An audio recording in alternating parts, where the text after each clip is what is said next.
आज की सभा को हम शुरू कर रहे हैं कुछ चंद पंक्तियों के आगाज से, कुछ चंद पंक्तियों के बोलबाले से। क्या कहती है कुछ चंद पंक्तियां जो हमारे जीवन में उत्साह, उमंग और साहस का संचरण करती है? सुनिएगा क्या है वो। कि हारता वो है जो शिकायत बार बार करता है। हारता वो है जो शिकायत बार बार करता है, और जीतता वो है जो कोशिश 1000 बार करता है, जो कोशिश 1000 बार करता है। तो प्यारे मित्रों, इन्हीं ओजस्वी पंक्तियों के साथ मैं के.आर. चावड़ा फिर से आपका इस मंच पर स्वागत और अभिनंदन करता हूं। जैसा कि आप सभी देख पा रहे हैं कि हम यहाँ पे जो नया चैप्टर है वो आज शुरू नहीं करेंगे। आज हम घर्षण ही पढ़ेंगे, क्योंकि घर्षण हमारे चैप्टर चल रहा है और घर्षण की कड़ी को हम कंटिन्यू आगे बढ़ा रहे हैं। तो हमने क्या पढ़ लिया था? हमने घर्षण स्टार्ट किया था, फ्रिक्शन, घर्षण,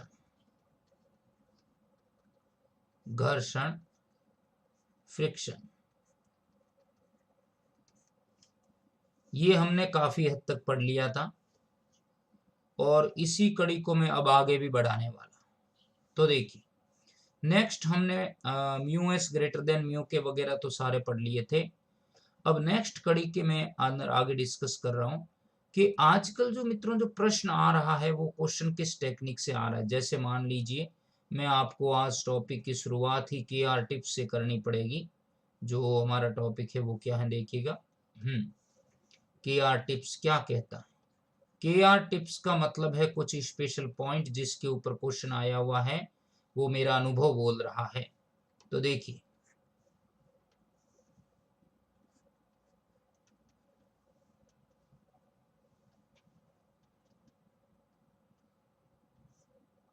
सुनिए, जैसे गुड मॉर्निंग, सभी का स्वागत है, आ जाइए। जैसे मैं कहूं म्यू एस को क्या कहा जाता है? स्थैतिक फ्रिक्शन कोएफिशिएंट या स्थैतिक घर्षण गुणांक, म्यू एस को कहा जाता है। मतलब मैं कहूंगा static friction coefficient, mu S, static friction coefficient. दूसरी बात, म्यू के को कहा जाएगा गतिक घर्षण गुणांक, गतिक घर्षण गुणांक। मैं कहूंगा dynamic friction coefficient, dynamic friction coefficient. एक ही बात है, काइनेटिक डायनामिक बोलो। एक मैंने ले लिया म्यू आर का मतलब है लॉटनी घर्षण गुणांक, लॉटनी घर्षण गुणांक। कहने का मतलब है rolling friction coefficient, rolling friction coefficient. तो सुनिए जरा मित्रों, ये क्या क्या बातें होती हैं, क्या नहीं है, सारी चीजें आप देखिएगा जरा ध्यान से। सबसे पहले आपको इसमें बताना है कि घटता और बढ़ता ऑर्डर क्या है इनका घटता और बढ़ता ऑर्डर क्या है। तो हम जानते हैं कि सबसे बड़ा कौन होता है? सबसे बड़ा होता है स्टैटिक फ्रिक्शन कोएफिशिएंट। उसके बाद कौन है? उसके बाद है काइनेटिक फ्रिक्शन कोएफिशिएंट। उसके बाद कौन है? उसके बाद है रोलिंग फ्रिक्शन कोएफिशिएंट। क्लियर? तो ये बात आपको ध्यान रखनी है। ये ऑर्डर कई बार बुक्स में पूछा हुआ भी है और बुक्स में भी है और एग्जाम में भी कई बार ये आया हुआ क्वेश्चन है। करीब एक्स ग्रुप के अंदर ये 5 से 6 बार रिपीट क्वेश्चन है, डबल ए के अंदर भी 5 से 6 बार रिपीट है। क्या आपको ये बेसिक टिप्स याद रहेगा? बताइए, क्या ये बादल याद रहेगा? बरसो मारा गुदलिया बादल, बरसो सवाया, बरसो मारा गुदलिया बादल, बरसो सवाया। Got it? चलिए, वेल वेल वेल वेल, आगे बढ़ता हूं मैं। नेक्स्ट कड़ी के अंदर नेक्स्ट टॉपिक की का डिस्कशन करता हूं। क्या है वो? जो नेक्स्ट पॉइंट है वो है मेरे पास घर्षण को कम करने की विधियां। घर्षण को कम करने की विधियां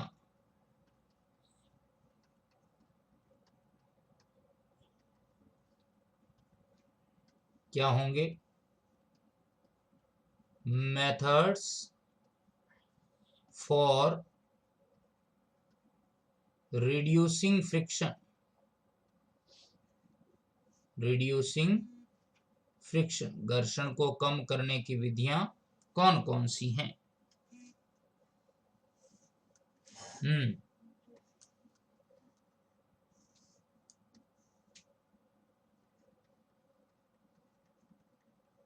आज ये चैप्टर खत्म हो जाएगा, फिर अपन कल नया चैप्टर शुरू कर देंगे। तो आज आप इसको कंप्लीटली ढंग से समझ लीजिए। घर्षण को कम करने की विधियां, पहला मोड जो है, पहला मेथड है, क्या है देखिए, तेल व सॉरी तेल व स्नेहक द्वारा, तेल व स्नेहक द्वारा, मैं कहूंगा by oil and lubricant, by oil and lubricant. ये क्या है सुनिएगा, तेल व स्नेहक द्वारा, बाय ऑयल एंड लुब्रिकेंट। तो ये मेथड तो आपको ध्यान रखना है कि आप ऑयल और लुब्रिकेंट लगाकर भी किसी भी जगह पे फ्रिक्शन को कम कर सकते हैं। जैसे मोटरसाइकिल्स हैं, गाड़ियां हैं, 4 व्हीलर है, 2 व्हीलर्स हैं, इनके अंदर ऑयल यूज किया जाता है इंजन में, ताकि उसकी पिस्टन की उम्र को बढ़ाया जा सके और पिस्टन के अंदर होने वाले फ्रिक्शन को कम किया जा सके। तो ऑयल और लुब्रिकेंट को यूज करके आप फ्रिक्शन को रिड्यूस कर सकते हैं, घटा सकते हैं, कम कर सकते हैं। क्लियर? दूसरा क्या है पॉइंट सुनिए, जो पॉइंट नंबर 2 है, वो पॉइंट नंबर 2 है पॉलिश के माध्यम से। पुलिस नहीं है, पॉलिश के द्वारा। पॉलिश के द्वारा का मतलब है कि आप किसी सरफेस को पॉलिश्ड करके भी फ्रिक्शन को घटा सकते हैं बाय पॉलिशिंग। याद रहेगा, कहने का मतलब है आप किसी फ्रिक्शन को कम कर सकते हैं अगर उस सरफेस पे आपने पॉलिश कर दी। पॉलिश करने का मतलब ये है कि जाहिर सी बात है, आपने उस वहां पे क्या किया है, जैसे मान लो मार्बल की पट्टियां होती है, तो आपने मार्बल की उस पट्टियों के अंदर क्या किया है कि आपने पॉलिश कर दी। पॉलिश करने का मतलब है कि कंप्लीटली आपने उसके अंदर जो फ्रिक्शन था उसको हटा दिया है, तो पॉलिश से फ्रिक्शन को कम कर दिया जाता है। तीसरा जो इंपॉर्टेंट पॉइंट है वो क्या है, बॉल बियरिंग द्वारा, बॉल बियरिंग द्वारा, मैं कहूंगा बाय बॉल बियरिंग। अब ये क्या है सुनिएगा, बाय बॉल बियरिंग, बियरिंग के द्वारा। तो बॉल बियरिंग में क्या होता है कि जैसे आप कहते हो कि जो मोटरसाइकिल होती हैं या 2 व्हीलर या 4 व्हीलर होते हैं, उनके हैंडल की शाफ्ट को इजीली रोटेट करने के लिए क्या होता है कि इस तरह से अपन जो है, हम कहेंगे कि उसके अंदर जो हैंडल होते हैं, हैंडल के अंदर जो हम कहेंगे कि जो शाफ्ट होती है, उस शाफ्ट को कंटिन्यू रोटेट करने के लिए क्या होता है, छोटी छोटी गोलियां काम में ली जाती हैं। छोटी छोटी गोलियां, उन्हें बॉल बियरिंग कहा जाता है। देखिएगा कैसे, ये कुछ इस तरह से होती हैं।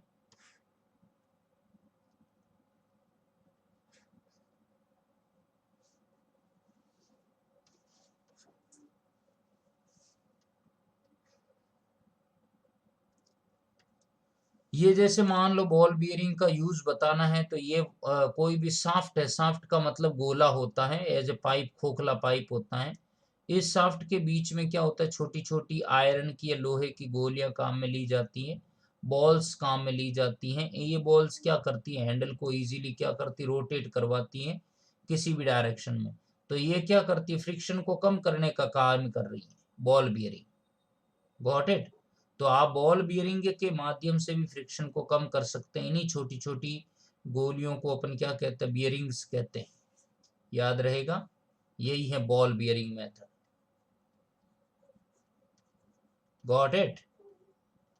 क्या मित्रों ये पॉइंट क्लियर हुआ? बताइए जरा, टेल मी नाउ।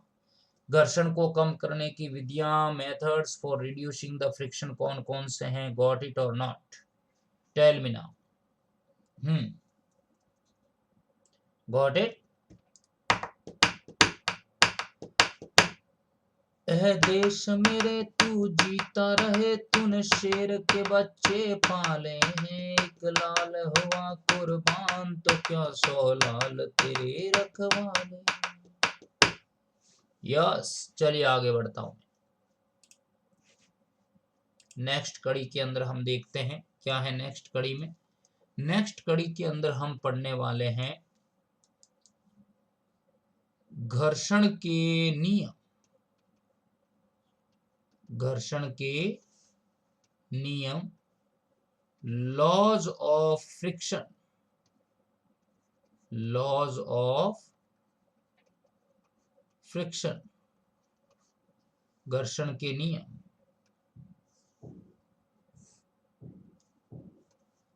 पहला नियम क्या है? पहला नियम, फर्स्ट नियम क्या है? फर्स्ट रूल ये है, यह हमेशा वस्तु की गति का विरोध करता है। क्या करता है? यह हमेशा वस्तु की गति का विरोध करता है, ओपोज करता है। क्लियर? It's always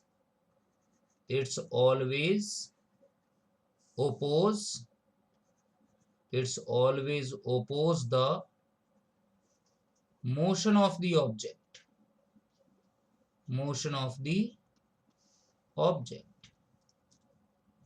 clear? ये हमेशा वस्तु की गति का क्या करता है? विरोध करता है। दूसरा पॉइंट, यह किसी तल के स्पर्श रेखीय दिशा में कार्य करता है। यह किसी तल के स्पर्श रेखीय दिशा में कार्य करता है। स्पर्श रेखीय दिशा में कार्य करता है।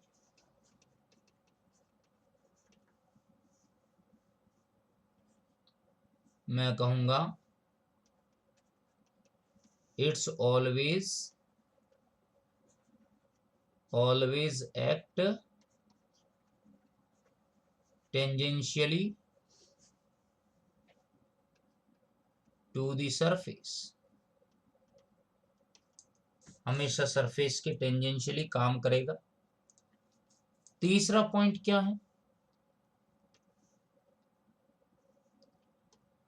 तीसरा पॉइंट ये है मित्रों, सीमांत घर्षण बल जो पढ़ाया था। सीमांत घर्षण बल, लिमिटिंग फ्रिक्शन, सीमांत घर्षण बल व गतिक घर्षण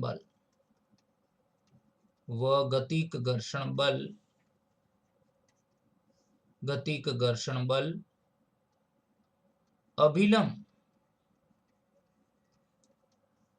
अभिलंब प्रतिक्रिया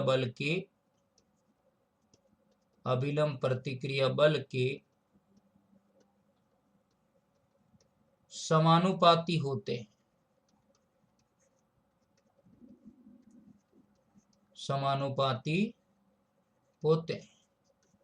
क्या कहूंगा मैं कहूंगा limiting friction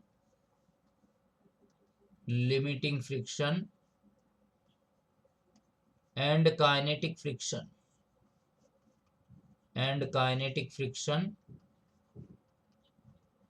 friction are proportional to normal force. ये नॉर्मल फोर्स के क्या होते हैं? प्रोपोर्शनल होते हैं। बस ये 3 नियम याद रखने। कि जो सीमांत घर्षण बल है और जो गतिक घर्षण बल है वो अभिलंब प्रतिक्रिया बल के क्या होते हैं, समानुपाती। बताइए फ्रेंड, रूल और लॉज ऑफ फ्रिक्शन क्लियर हुए या नहीं हुए? Tell me now friend, hurry up.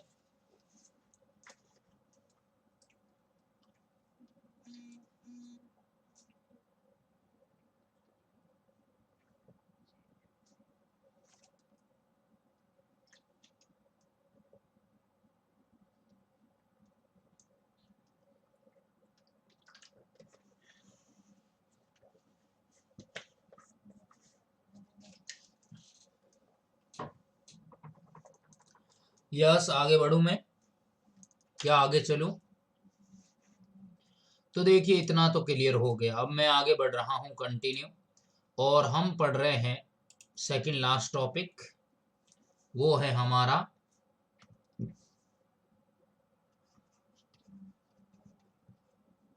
घर्षण कोण। घर्षण कोण जिसे हम कहेंगे एंगल ऑफ फ्रिक्शन। घर्षण कोण जिसे हम कहेंगे एंगल ऑफ फ्रिक्शन। एंगल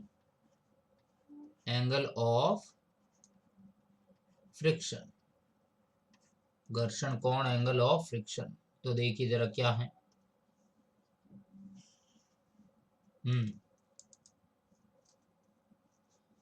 घर्षण कोण एंगल ऑफ फ्रिक्शन, देखिए घर्षण कोण और एंगल ऑफ फ्रिक्शन क्या होता है, बहुत ही बढ़िया टेक्निकल है पॉइंट। मैं इसको नेक्स्ट डायग्राम, नेक्स्ट पेज के अंदर डायग्राम से समझा देता हूं, सुनिए। घर्षण कोण और एंगल ऑफ फ्रिक्शन को समझने के लिए हम क्या करते हैं, देखिए सबसे पहले हम ये एक हॉरिजॉन्टल सरफेस कंसीडर करते हैं, और इस सरफेस के ऊपर मैंने ये कंसीडर किया कि ये कोई m मास का ऑब्जेक्ट, ये यहाँ पे कोई m मास का ऑब्जेक्ट लाई कर रहा है। इस m मास के ऑब्जेक्ट के ऊपर जो अप्लाइड फोर्स लग रहा है, वो अप्लाइड फोर्स इस डायरेक्शन में लग रहा है, कुछ इस तरह से आपको दिखाई भी दे रहा होगा, ये अप्लाइड फोर्स है। तो मुझे बताइए, अगर अप्लाइड फोर्स इधर लग रहा है तो फ्रिक्शन फोर्स जो लगेगा FSM, वो इधर होगा कि नहीं होगा? श्योर होगा, क्यों नहीं होगा? श्योर होगा, बिल्कुल होगा गुरुजी। तो ये तो अप्लाइड फोर्स है F, तो ये है हमारे पास क्या, फ्रिक्शन फोर्स, जिसे हम कहते हैं FSM। अब क्या होगा, अब यहाँ पे मैं कहूंगा बॉडी के ऊपर रिएक्शन फोर्स लगेगा कुछ इस दिशा में, ये तो हो गया रिएक्शन फोर्स R, ये रिएक्शन फोर्स R है, ठीक है, ओके। दूसरी बात, ये रिएक्शन फोर्स R है, बॉडी का वेट कैसे होता है, mg डाउनवर्ड, बॉडी का वेट होगा mg डाउनवर्ड। तो ऐसी सिचुएशन में मैं कैसे निकालूंगा बॉडी का वेट, ये mg डाउनवर्ड हो गया। चलो चलो चलो, बल्ले बल्ले बल्ले बल्ले, यस। तो ये हो गया मेरे पास ऑब्जेक्ट का वेट mg डाउनवर्ड। बिल्कुल बिल्कुल, सुनिए सुनिए, यस। तो हमने देखा कि R जो है वो अपवर्ड है, एक्सर्ट फोर्स, अप्लाइड फोर्स इधर लग रहा है, FSM इधर लग रहा है। फ्रिक्शन एंगल का क्या मीनिंग? फ्रिक्शन एंगल का मीनिंग ये है कि जो फ्रिक्शन फोर्स है FSM और जो नॉर्मल फोर्स है R, इन दोनों का जो रिजल्टेंट है, इन दोनों का जो रिजल्टेंट है, फ्रिक्शन फोर्स FSM और नॉर्मल फोर्स R का रिजल्टेंट कहां से निकलेगा? इन दोनों का resultant by the law of parallelogram यहीं से निकलेगा, इनके इंटरसेक्शन पॉइंट से। ये इनका इंटरसेक्शन पॉइंट है, यहाँ से इन दोनों का ये रिजल्टेंट आ गया, और इस रिजल्टेंट को मैंने नाम दे दिया R डैश। क्या नाम दे दिया इसका? R dash. तो एंगल ऑफ फ्रिक्शन का मीनिंग ये है कि R और FSM के रिजल्टेंट R डैश और नॉर्मल रिएक्शन फोर्स R के बीच बना ये जो एंगल है, ये जो एंगल है, इसी एंगल को क्या कहते हैं अपन? इसी एंगल को एंगल ऑफ फ्रिक्शन कहा जाता है। इसी एंगल को एंगल ऑफ फ्रिक्शन कहा जाता है। मैं कहूंगा ये एंगल ऑफ फ्रिक्शन है मेरे पास थीटा, ये एंगल ऑफ फ्रिक्शन क्या है? थीटा। क्या ये सारी बातें क्लियर हुई फ्रेंड? क्या ये सारी बातें क्लियर हुई? हमें इसी एंगल को फाइंड करना है, और ये एंगल जो है दोनों के बीच में बना ये एंगल, इसे अपन कहेंगे थीटा है। Got it. तो हमें इसको कैलकुलेट करना है। अब देखिए जरा क्या है ये क्या है, कैसे कैलकुलेट करूंगा मैं। तो इसके लिए मैंने क्या किया, इसके लिए मैंने क्या किया, इसको डैश डैश करके यहां से ज्वाइन कर दिया, ये वाला कुछ इस तरह से, और डैश डैश करके इसको नीचे भी मैंने ड्रॉ किया। तो देखो ये ट्रायंगल नजर आ रहा, ओ ए बी, ये वाला ट्रायंगल। क्या हम इसमें से एंगल जो ट्रायंगल है ओ ए बी, उसमें थीटा कैलकुलेट नहीं कर सकते? कर सकते हैं। तो देखिए एंगल ऑफ फ्रिक्शन क्या है, क्या कहूंगा मैं कहूंगा घर्षण बल, सीमांत घर्षण बल,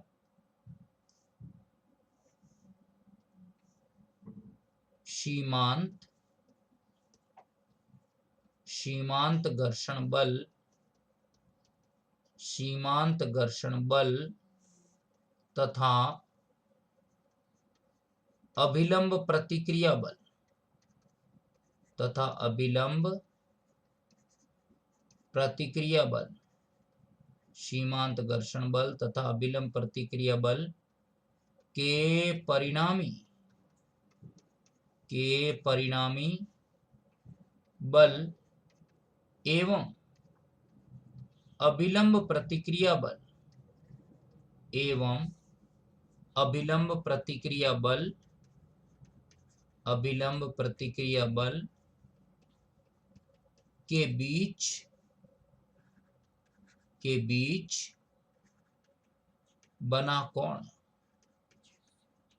किनके बीच में है, के बीच में बना कोण क्या कहलाता है? एंगल ऑफ फ्रिक्शन, घर्षण कोण कहलाता है। तो मैं कहूंगा सीमांत घर्षण बल और अभिलंब प्रतिक्रिया बल के परिणामी बल और अभिलंब प्रतिक्रिया बल के बीच बने कोण को अपन क्या कहेंगे? घर्षण कोण कहेंगे। तो डेफिनेशन कैसे कहूंगा मैं? The angle subtend between, the angle subtended between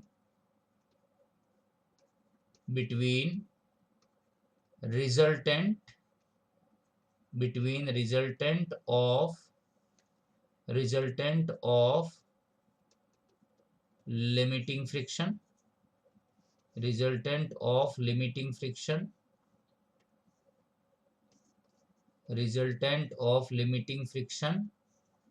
and normal force, angle subtend between resultant of limiting friction and normal force or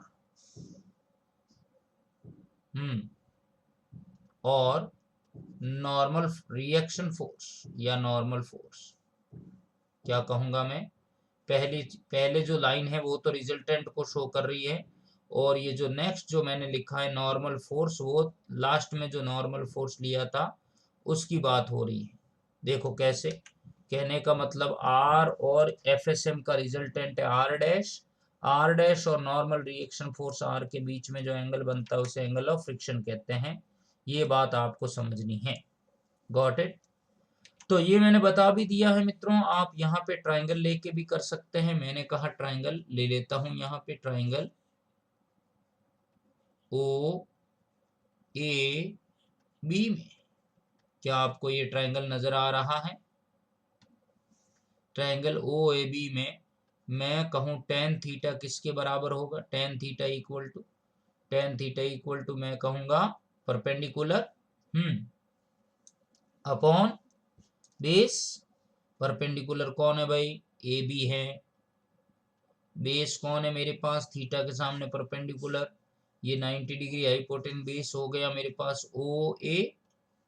तो देखिए ए बी किसके बराबर है? A B F S M को रिप्रेजेंट कर रहा है, और ओ ए किसको रिप्रेजेंट कर रहा है? ओ ए आर को रिप्रेजेंट कर रहा है। Then tan theta is equals to क्या आएगा? एफ एस एम बट्टे आर। हम पढ़ चुके हैं कि टेन थीटा चूंकि म्यू ऑफ स्टैटिक घर्षण गुणांक कितना पढ़ाया मैंने? एफ एस एम बट्टे आर, जिसे अपन कहते हैं स्थितिक घर्षण गुणांक। क्या कहेंगे इसको? इसको हम कहेंगे स्थैतिक घर्षण गुणांक, static friction coefficient, friction coefficient. क्या फ्रेंड इतना समझ आया फ्रेंड? हेलो। अखियों के झरोखों से हो मैंने देखा जो सांवरे, एक तू ही नजर आए, एक तू ही नजर आए। यस, तो सुनिएगा, फाइनली हमारे पास जो tan थीटा आया है वो tan theta is equals to क्या आया? Mu S friction coefficient. मुझे थीटा चाहिए, very simple, theta equals to tan inverse mu S.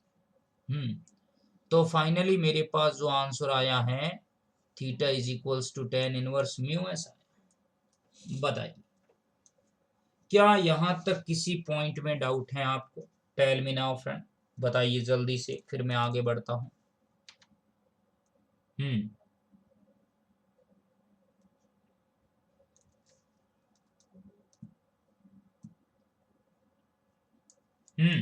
Tell me now.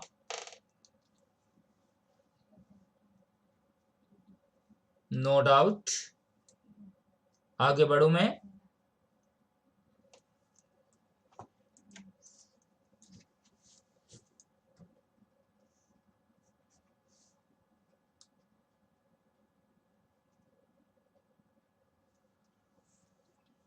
आगे बढ़ू?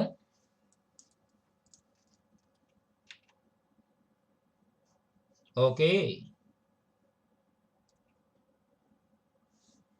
चलिए नेक्स्ट कड़ी में हम आगे बढ़ रहे हैं और लास्ट टॉपिक कंप्लीट कर देते हैं फ्रिक्शन का। देखिएगा लास्ट पॉइंट क्या है। लास्ट पॉइंट क्या है? लास्ट पॉइंट है मित्रों विराम कोण। वेरी वेरी इंपॉर्टेंट, इन दोनों में रिलेशन भी आता है, दोनों चीजें हम लोगों को आनी चाहिए। जो नेक्स्ट और लास्ट पॉइंट है वो है विराम कोण या विश्राम कोण। विराम कोण या विश्राम कोण, या फिर मैं कहूंगा एंगल ऑफ रिपोज। ये क्या होता है आपको समझना है स्पेशल तरीके से। एंगल ऑफ रिपोज का मतलब है व्हेन, मैं कहूंगा जब कोई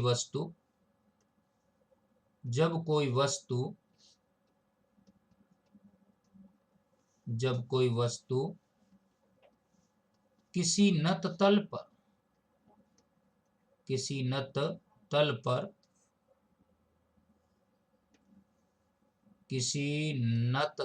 पर फिसलती है, किसी नत तल पर फिसलती हैं, तो नत तल के साथ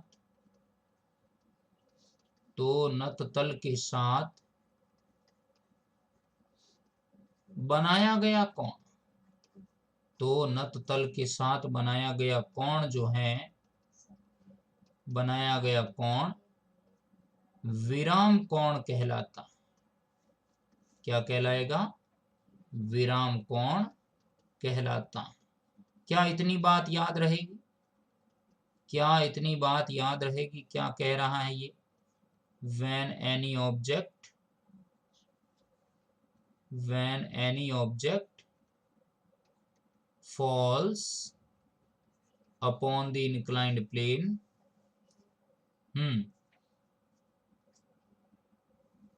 falls upon the inclined plane,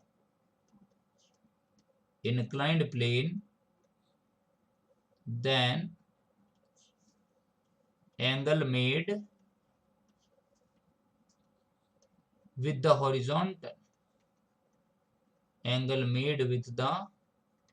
horizontal is called angle of repose. Yes, तो अभी मैं इसको डायग्राम से बता देता हूं कि विराम कोण या एंगल ऑफ रिपोज का क्या मतलब है। अगर कोई बॉडी फॉल्स डाउन हो रही है किसी सरफेस के ऊपर, तो वो जो ऑब्जेक्ट है हॉरिजॉन्टल के साथ जितना एंगल बनाती है उसे एंगल ऑफ रिपोज या विश्राम कोण कहा जाता है। कई मित्र लोग मुझसे एनडीए के बारे में बुक्स का भी पूछते हैं, कई कमेंट भी करते हैं। मैं बताना चाहूंगा कि प्रॉपर जो है आपका सिलेक्शन वो बुक से नहीं होगा, और कोई प्रॉपर बुक भी नहीं आती है। वास्तविकता ये है, कोई भी अगर बुक आएगी तो उसके ऊपर कई चीजें और भी मेंशन होगी कि ये भी आएगा, उसके अंदर भी एप्लीकेबल, उसके अंदर भी ये एप्लीकेबल है।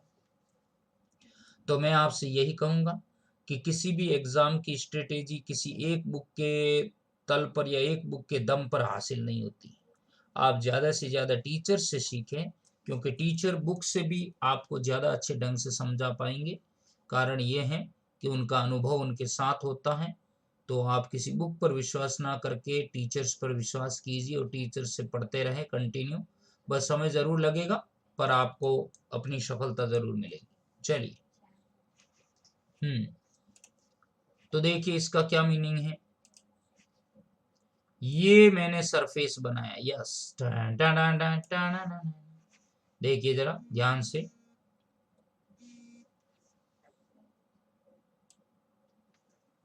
ये मान लो एक ऑब्जेक्ट है और ये सरफेस मैंने इस तरह से बनाया है, दिखाई दे रहा है सभी को। यहाँ पे एक ऑब्जेक्ट जो है वो नीचे आ रहा है। ये ऑब्जेक्ट है m मास का ऑब्जेक्ट,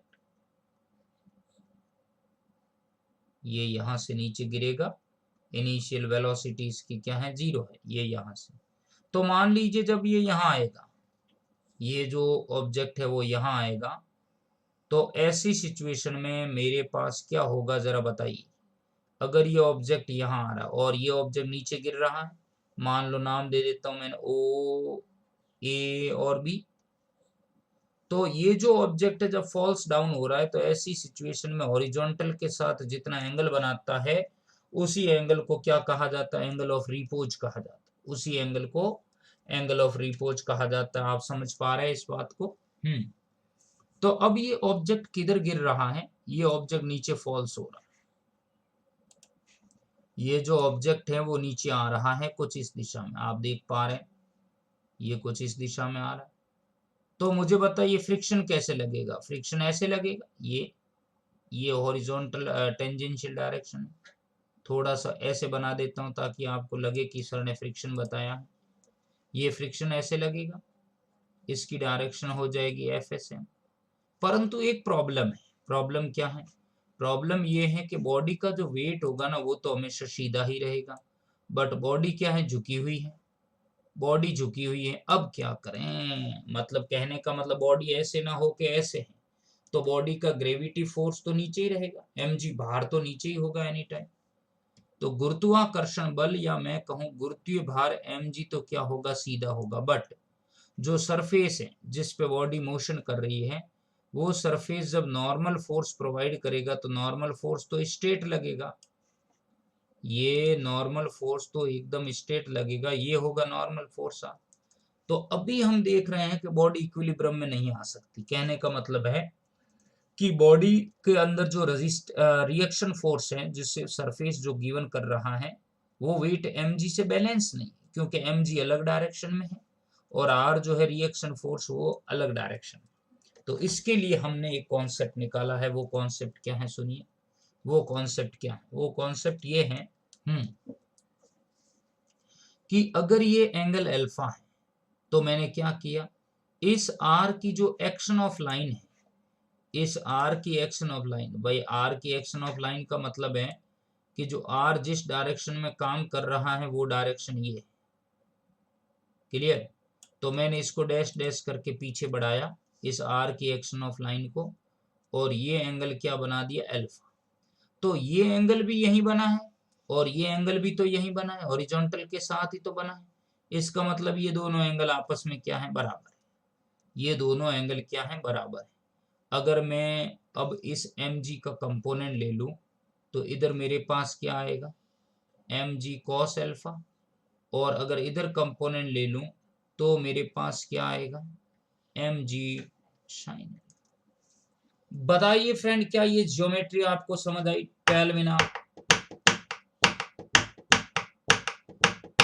हो तेरे चेहरे से, हाय तेरे चेहरे से नजर नहीं हटती, नजारे हम क्या देखें, नजारे हम क्या देखें। या सुनिए जरा, यहां तक किसी को भी किसी टाइप की शंका है मित्रों? कोई doubt? Anyone have a doubt?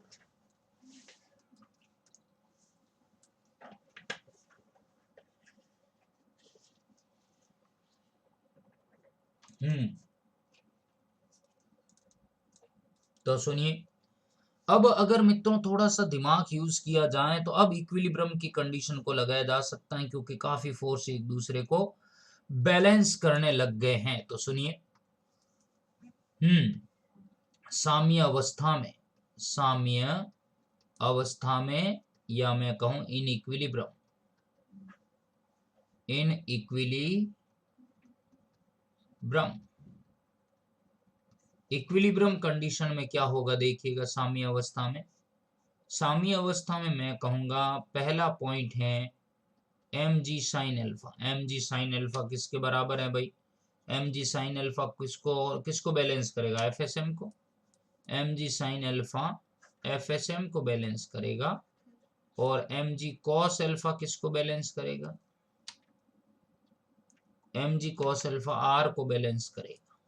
Reaction force देखो, डायग्राम देखो, ये रहा, mg cos अल्फा r को बैलेंस कर रहा है और mg sin अल्फा एफएसएम को बैलेंस करेगा। ये मैंने इक्वेशन नंबर फर्स्ट बना डाली, और ये मैंने equation number second. Got it?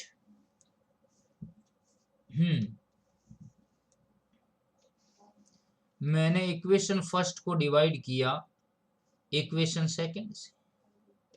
Equation first divide by equation second, तो क्या मिल जाएगा मुझे? यस, मुझे मिल जाएगा mg sin alpha upon mg cos alpha is equals to FSM by R. क्या मिल जाएगा मुझे यहाँ पे? यस, बचीड़ बचीड़, क्या मिला? क्या मिल जाएगा? ये हो जाएगा मेरे पास साइन अल्फा बट्टे कॉस अल्फा बराबर एफएसएम बाई आर। ये क्या बन जाएगा? Tan alpha is equals to FSM by R. और हम तो पढ़ चुके हैं mu of S is equal to क्या होता है? एफएसएम बाई आर होता है। तो टेन अल्फा बराबर एफएसएम बाई आर, तो सिंपल सी बात है, मेरे पास mu S is equals to क्या हो जाएगा? Tan alpha, hello hello hello hello hello hello hello hello, alpha is equals to tan inverse mu S. क्या ये फॉर्मूला समझ आया फ्रेंड? क्या इतना फॉर्मूला समझ आया? अल्फा कैसे फाइंड करोगे? आया आया अटरिया पे कोई चोर आया, आया हो आया आया अटरिया पे कोई चोर, देखो देखो। यस,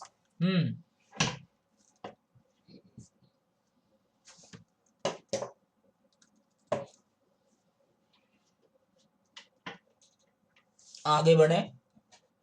यस, तो यहां तक तो आपको समझ आ गया कि टेन इनवर्स जो है वो म्यू एस के इक्वल आ गया। अगर के आर टिप्स देखें हम, के आर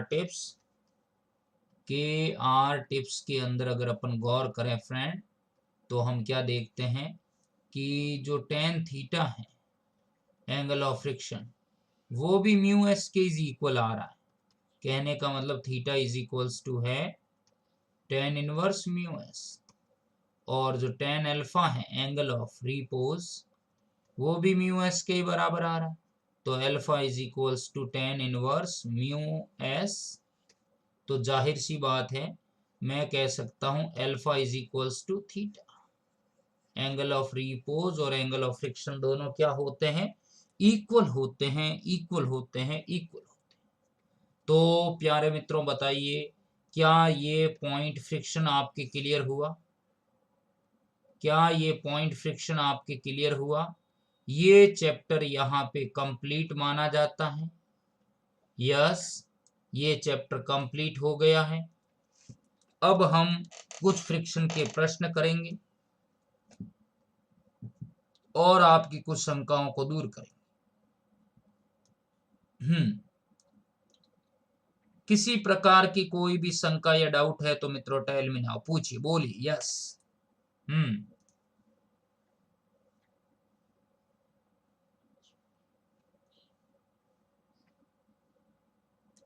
चलो आगे, चलिए आगे बढ़ता हूं मैं। और अब हम फ्रिक्शन के कुछ क्वेश्चंस कर रहे हैं। क्या क्वेश्चंस होंगे वो सुनिएगा।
चलिए देखिए जरा।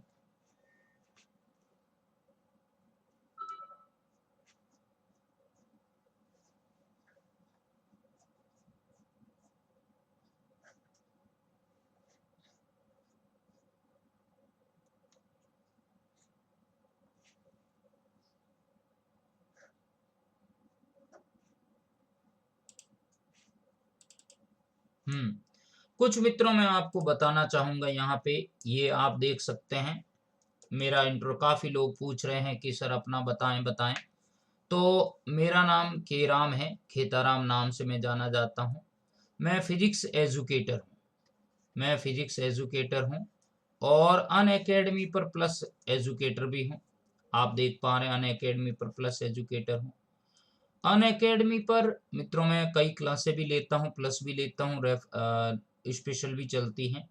ये मेरा रेफरल कोड भी है और आप इस नंबर से मुझसे जुड़ भी सकते हैं अगर मान लो किसी को पीडीएफ नहीं मिल रहा है, क्योंकि ये शंका मैं बार बार देख रहा हूँ। ये मैं देख रहा हूँ कि काफ़ी लोग जो कह रहे हैं कि सर पीडीएफ नहीं मिल रहा है, पीडीएफ नहीं मिल रहा है।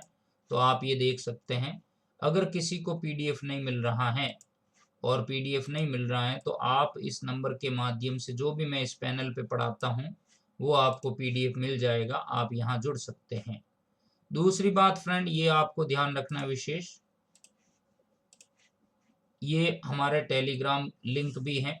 आपकी ये जो क्लास हो रही है वो इस टेलीग्राम लिंक में भी अवेलेबल रहती है। तो आपको अगर किसी को लिंक वगैरह में या प्रॉब्लम आती है कि भाई हमें नहीं मिलता है तो आप इसमें जुड़ सकते हैं। मैं 2 बार एफ कैट सेलेक्ट हूँ मित्रों, air force common admission test, and director of the IL defence academy Jodhpur also. तो आप मेरे बारे में जान सकते हैं फ्रेंड। और इस तरह से मैं अपना परिचय भी देता हूँ कि रेफरल कोड क्या अन अकेडमी पर प्लस एजुकेटर हूँ। तो चलिए अब मैं आगे बढ़ रहा हूँ और हम चलते हैं कुछ प्रश्नों की तरफ। वो प्रश्न क्या है सुनिए।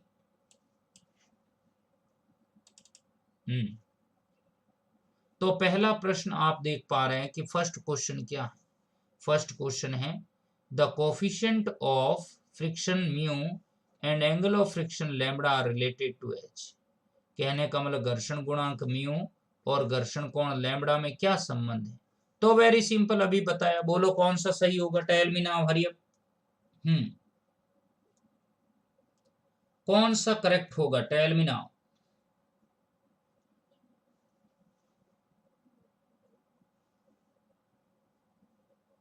अरे इतना क्या समय लगाया, तो वेरी सिंपल, ये आप देखते हो कि अभी हमने पढ़ा 10 lambda is equals to mu, तो राइट आंसर कहाँ है, सी इज द करेक्ट।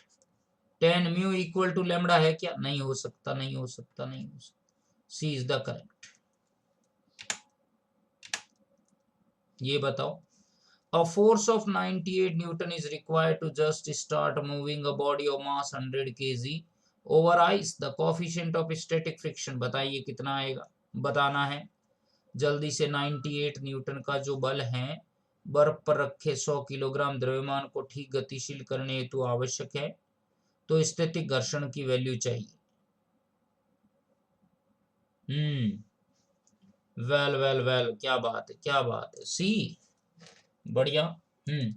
तो देखो फ्रेंड, हमें न्यूटन बल दिया है बर्फ पर रखे हुए इतने, तो F बराबर क्या होगा हमारे पास, एफ एस बराबर क्या हो जाएगा, म्यू आर, और आर बराबर क्या हो जाएगा भाई, mu M G.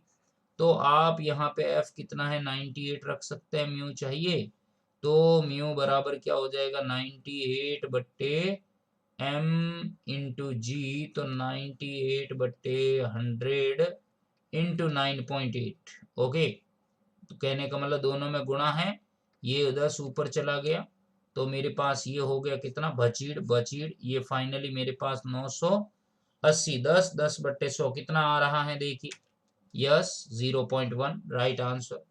Mu is equals to F by R, F बट्टे एम जी, 98 बट्टे 100 इंटू 9.8, 1/10 0.1। क्या इतना क्लियर हुआ? चलो आगे नेक्स्ट, यस बता, ये क्वेश्चन तो हो जाएगा, कोई सिंपल है, कुछ नहीं है, ये भी हो जाएगा, बताइए, ये बढ़िया है। The maximum value of the static friction is called, स्थैतिक घर्षण के अधिकतम मान को क्या कहा जाता है, स्थैतिक घर्षण के अधिकतम मान को बताना है, क्या बोलते हैं, हम पढ़ चुके हैं, the maximum value of the static friction, सीमांत घर्षण, लिमिटिंग फ्रिक्शन कहते हैं उसको।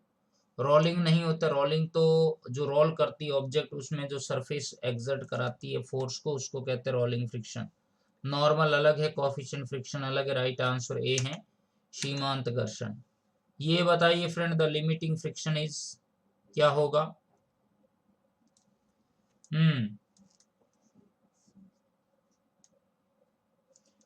Limiting friction is always greater than dynamic friction, always less than equal to dynamic, sometime greater sometime less, बताना है।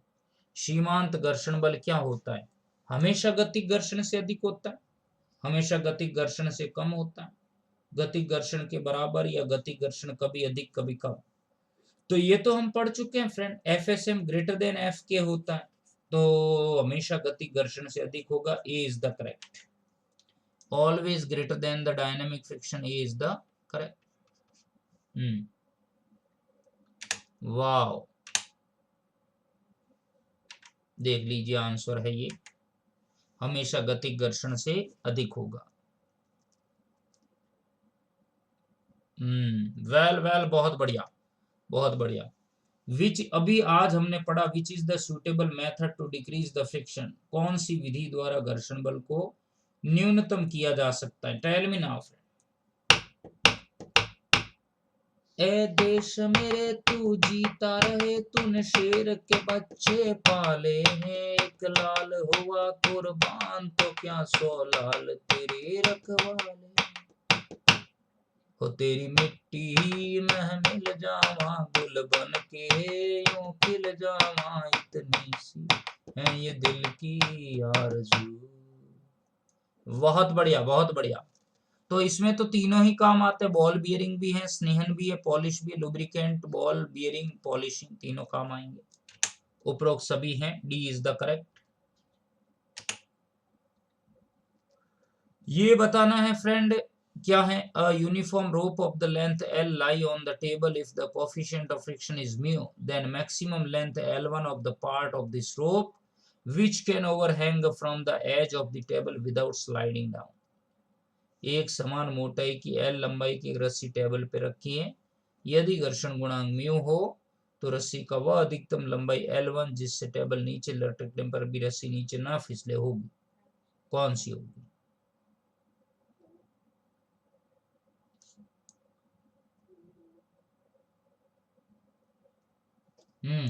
बताएं फ्रेंड, कौन सी हो जाएगी? यस,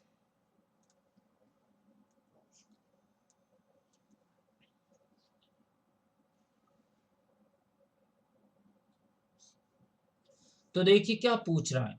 ये कह रहा है कि थिकनेस समान है, लंबाई L है, एक लंबाई की रस्सी जो टेबल पे रखी है L लंबाई की तो रस्सी है और फ्रिक्शन कोएफिशिएंट म्यू है, तो maximum length of the thread या रस्सी की वो अधिकतम लंबाई L1 जिससे टेबल के नीचे लटकाने पर भी रस्सी नीचे ना फिसले। तो इसके अंदर हम कुछ ऐसे लिखेंगे इसको, ये रिफ्रैक्टिव इसी से आता है कोएफिशिएंट से। क्या आएगा देखिए, L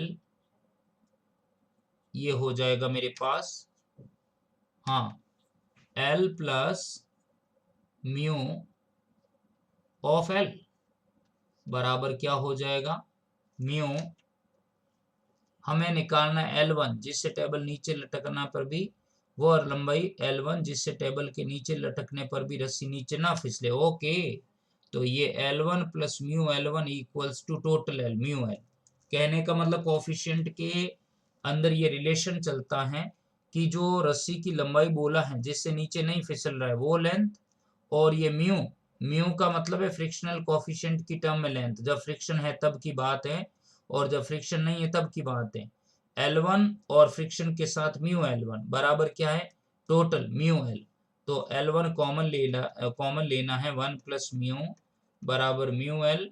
तो L1 बराबर क्या हो जाएगा, म्यू L बट्टे 1 प्लस म्यू। देख लेते हैं कहीं ये आंसर है क्या। यस यस, ये रहा ये रहा ये रहा, बाचिट बाचिट बाचिट, गॉट इट। तो ये बात आपको समझ आई, ये कैसे किया मैंने। ये ऐसे समझना है कि एक तो रस्सी की लेंथ बाद में क्या हुई, बिना फ्रिक्शन कितनी थी L1 और फ्रिक्शन के साथ कितनी म्यू L1, तो ओरिजिनल कितनी म्यू L। तो अपन ऐसे नहीं लिखते 10 joule 10 joule equal to 5 plus 5 या 3 प्लस 7, तो वही लिखा है। ये विदाउट फ्रिक्शन, ये फ्रिक्शन, दोनों की लेंथ का सम बराबर क्या है, ओरिजिनल लेंथ। तो पहले अगर 10 मीटर है तो बाद में भी 10 मीटर ही रहेगी ना। इसी को कॉन्सेप्ट के रूप में काम में लिया है और हमने सी आंसर गेन किया। ओके,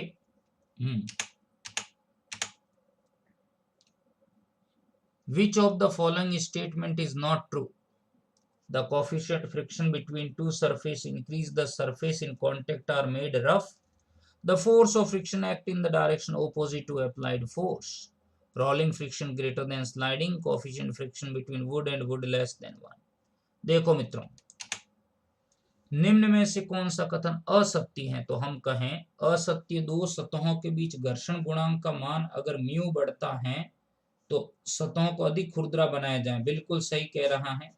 अगर म्यू बढ़ रहा है इसका मतलब एफएसएम बढ़ रहा है, तो हमें सरफेस को ज्यादा खुरदरा बनाना चाहिए।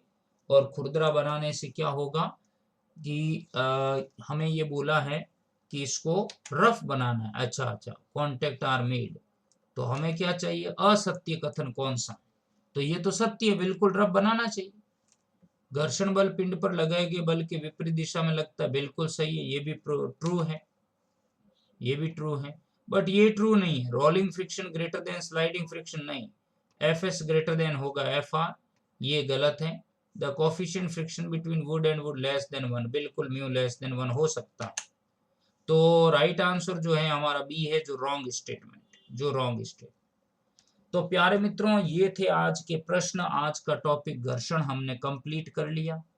कल हम नया चैप्टर वर्क पावर एनर्जी शुरू करेंगे और उसको अच्छे तरीके से बहुत ही बढ़िया अंजाम देंगे। आप कंटिन्यू डटे रहें, टिके रहें। अगर आपको ये क्लास बहुत अच्छी लगी हो तो भूले नहीं, आप इसे शेयर जरूर करें, क्योंकि कई ऐसे मेरे मित्र हैं जिन्हें अभी भी ऐसा नहीं मालूम कि ऐसे इतने अच्छे चैनल हैं जहाँ पे इतनी अच्छी पढ़ाई हो रही। तो बिल्कुल आप शेयर जरूर कीजिएगा। आज की सभा को हम यहीं